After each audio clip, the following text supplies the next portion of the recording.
Mesdames et messieurs, chers amis, nous nous rapprochons doucement, très doucement, du terme de ces festivités.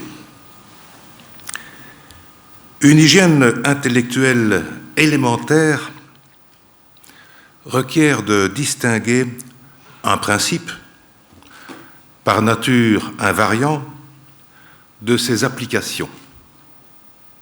Ainsi, nous pouvons, à partir d'une définition, soit un prédicat de la laïcité tel qu'il ne vaut que pour la laïcité, décliner des postures, mener des actions, tenir des exigences multiples,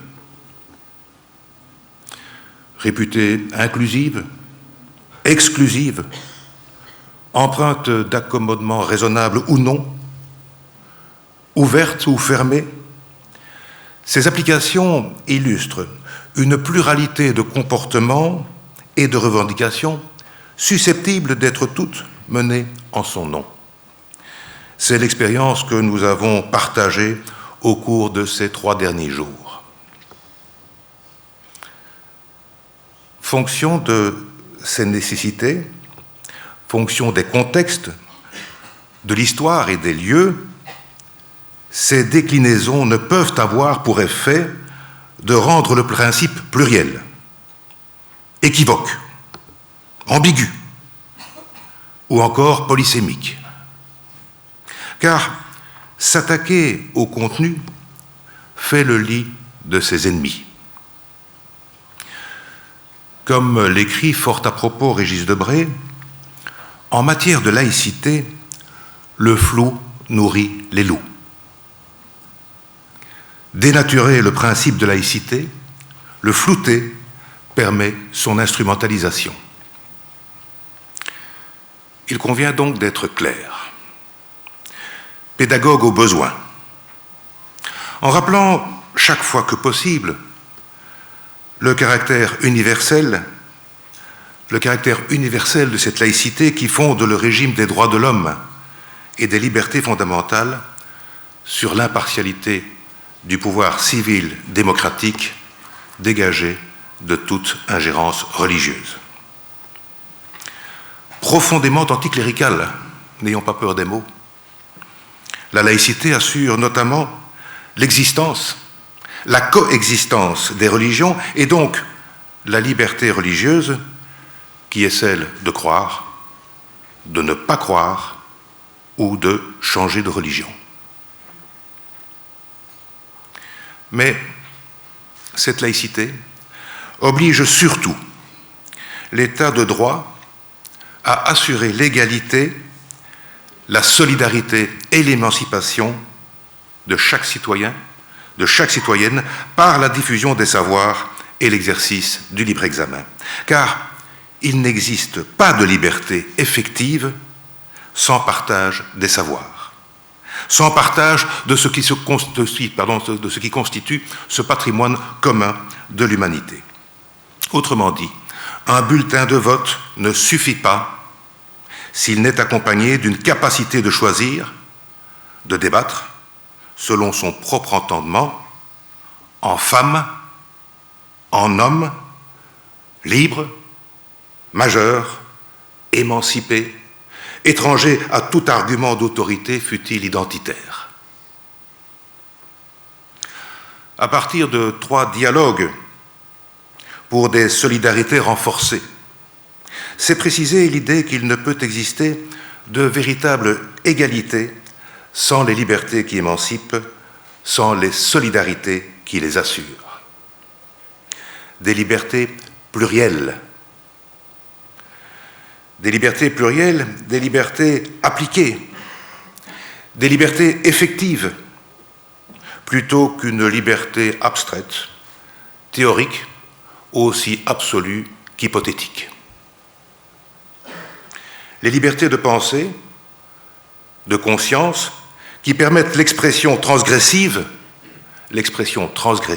dans le respect des personnes. Le choc des idées, plutôt que celui des antagonismes et des guerres.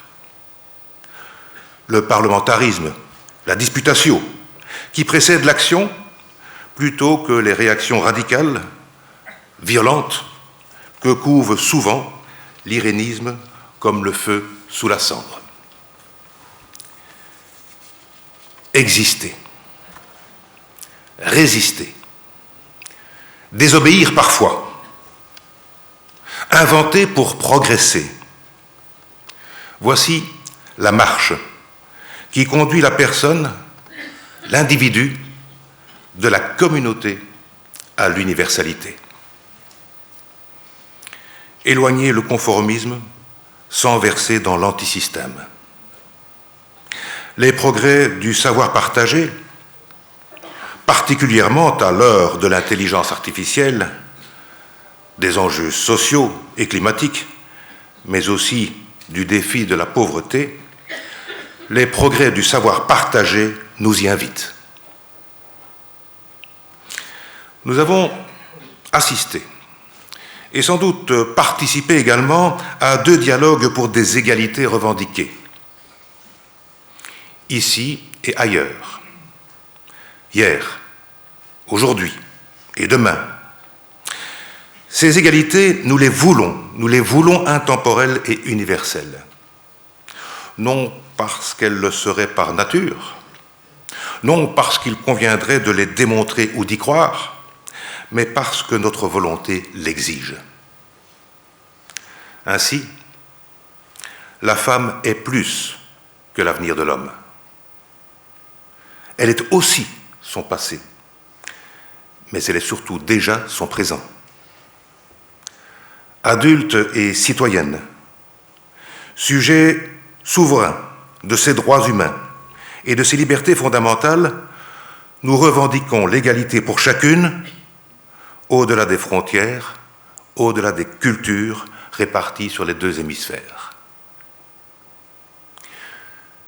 Les intervenants nous ont présenté leurs actions et combats, notamment en matière de droits reproductifs, d'interruption de grossesse, de contraception, de même que les freins et difficultés rencontrés dans leurs sociétés respectives. Autant d'atteintes au régime des libertés, de l'égalité et des solidarités universelles. Aujourd'hui, nous avons pu développer la dimension juridique et proto-philosophique du principe de laïcité. Certains diraient politique et éthique. Éthique parce qu'humaniste, politique parce que garantie par un État démocratique, un État de droit, un État où le pouvoir est lui-même soumis au droit. Nous avons abordé les risques du populisme, de ce qui fut qualifié de démocratie des crédules et des réseaux sociaux. Nous avons recueilli les témoignages et réflexions d'Isabelle Allende, de Marco Cappato et de Jonathan de la Toer sur les aspirations de la jeunesse. Au terme de ces exposés, témoins désormais privilégiés, nous sommes en mesure de rappeler, de préciser le champ principiel qui légitimise ces combats d'hier et d'aujourd'hui, mais surtout ceux à venir. Il s'agit évidemment, et tout d'abord, d'investir le champ principiel de la laïcité par la volonté d'émanciper les citoyens de toute prégnance régalienne ou divine. Ce fut certainement, cela a été dit, l'une des plus belles conquêtes de 1789. La Déclaration universelle des droits de l'homme et du citoyen, pour la première fois, adornée de la majuscule dont s'affublaient jusqu'alors seulement les dieux et les rois. Il s'agit ensuite, et surtout, de développer le principe de laïcité dans les sphères de la puissance publique, en matière d'état civil, pour assurer les éléments constitutifs de la personne, titulaire de droits et d'obligations, distinctes de l'embryon ou de l'ovule fécondé. Permettre le mariage civil, le divorce, le mariage de couples de même sexe. Assurer l'assistance morale aux personnes qui en seraient privées pour cause d'incroyance ou de mauvaise foi. décriminaliser le blasphème, décléricaliser l'école. Il s'agit de garantir les libertés dans la sphère individuelle, en matière d'euthanasie, de suicide, d'homosexualité, de contraception, d'interruption volontaire de grossesse. Il s'agit de garantir ces mêmes libertés dans la sphère de la société civile, en matière associative, en matière de religion. Il s'agit enfin d'assurer la séparation des sphères publiques et privées en sanctuarisant notamment le domicile et de dénoncer toute tentative législative qui viserait encore à autoriser les visites domiciliaires exploratoires et sans mandat. Vous le voyez, du principe à ses applications, le chemin nous paraît clair. Invitons donc nos amis français à cesser de penser la laïcité comme une exception française. Invitons les citoyens du monde à lui donner la place qui lui revient dans nos constitutions nationales et nos traités internationaux. Quelles que soient nos multiples identités, quelle que soit la partie de cette terre où nous résidons, nous ne sommes nullement les sujets d'un pouvoir qui nous imposerait loyauté, obéissance et hiérarchie.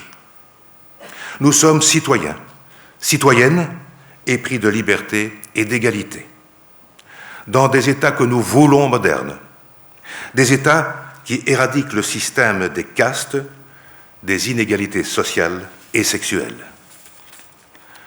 Des États, chers amis, qui réduisent les inégalités par l'accès à l'enseignement, par le droit au travail, à la redistribution des richesses, par une véritable solidarité sociale.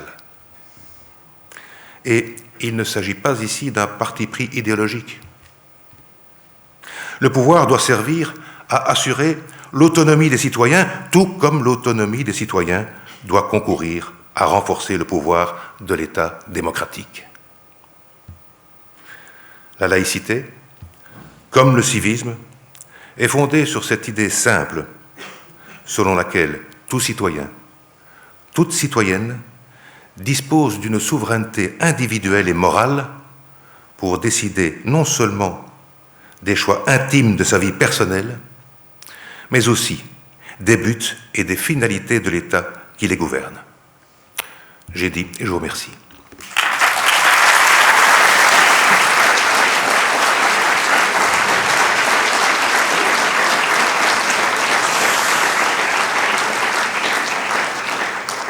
Il n'en demeure pas moins que, je disais, un bilan est une chose, des perspectives doivent nécessairement aussi être tirées. Henri, vous venez d'en tirer quelques-unes. Le mouvement laïque a souhaité aussi poser un geste qui va se concrétiser dans un instant très symboliquement, celui d'un appel de Liège. Sur la philosophie peut-être de la démarche, quelques mots. Eh bien, mon cher Eddy, si nous avons l'audace de prétendre le caractère universel de la laïcité, il faut alors sans doute aller jusqu'au bout des raisonnements. J'ai dit que cette laïcité avait au fond une composante à la fois philosophique, humaniste, mais également politique, parce que c'est par le mécanisme politique et juridique que l'on peut garantir ces droits humains, ces libertés fondamentales à l'échelle de la planète. Et si nous voulons savoir comment mener une action qui soit conforme aux principes, il faudra se résoudre à élever ce principe au niveau de toutes les constitutions, de tous les États, et lorsque ce ne sera pas possible, en tout cas, envisager de l'intégrer dans les traités internationaux. C'est le but, c'est l'objet même de cet appel de Liège, où nous inviterons dorénavant, dans tous les pays du monde, auprès de tous les gouvernements du monde, à pouvoir mettre ce principe de laïcité au cœur même de leur constitution. Vous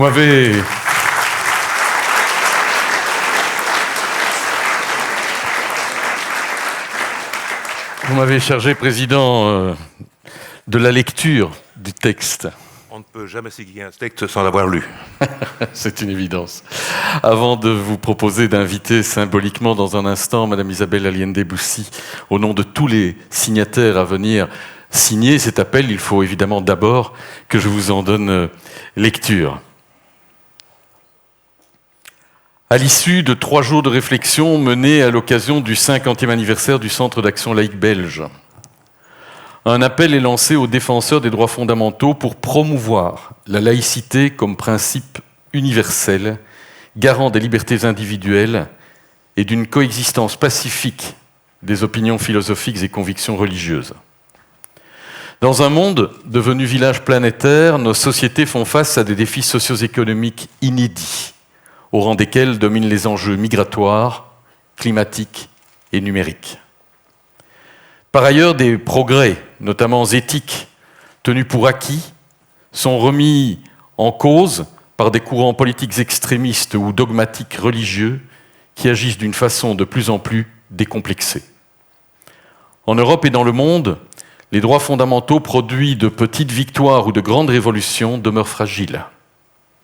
Cette conjonction nous oblige à une vigilance constante. La laïcité se fonde sur le principe d'impartialité des pouvoirs publics et assure à toutes et tous l'exercice des droits et libertés, indépendamment de l'origine, des convictions, croyances ou toute autre distinction. Ce principe fondateur de la démocratie, élément essentiel d'une coexistence pacifique, a vocation à trouver partout dans le monde une place au cœur des valeurs fondamentales. Elle est indissociable des libertés pour soi-même et autrui. Elle assure un cadre commun qui permet à chacune et chacun d'exercer un libre examen et de se décider en toute autonomie. La laïcité lutte contre les discriminations pour l'égalité et la mise en œuvre de politiques solidaires qui assurent la cohésion sociale et l'émancipation des citoyens par l'accès au savoir. Fruit d'une révolution des mentalités qui prit naissance au XVIIIe siècle, la laïcité comme principe d'organisation de l'État se révèle indispensable au développement d'un système politique démocratique. Garant des droits de l'homme et des libertés fondamentales, l'État laïque protège celle de croire, ne pas croire ou changer de conviction. Elle postule l'articulation du lien social en dehors de tout déterminisme et le pouvoir des êtres humains à se diriger eux-mêmes. Parce que le principe de laïcité instaure et protège les valeurs de liberté, d'égalité et de solidarité. Parce qu'il permet la coexistence paisible des opinions et conceptions philosophiques ou religieuses. Parce que la laïcité n'est pas une option ou une opinion parmi d'autres, mais bien la condition qui rend possible la vie en commun dans le respect de toutes et tous, et qu'elle fournit une réponse de portée universelle, indépendante de tous les particularismes. Les signataires en appellent solennellement à considérer la laïcité comme une exigence démocratique essentielle. Ils invitent les autorités publiques de tous les continents à affirmer leur adhésion à son principe et à défendre son inscription dans les constitutions nationales et les traités internationaux. Le monde de demain appartiendra à la jeunesse d'aujourd'hui. Protégeons les conquêtes du passé et promettons-lui un avenir. Signé symboliquement ici par Henri Bartholomé Hyssen, président du Centre d'action laïque, et Mme Isabelle Allende-Boussi, sénatrice et présidente du Sénat de la République du Chili, et par toutes celles et ceux dont les noms vont s'afficher dans un instant. Madame, Monsieur, je vous engage à la signature.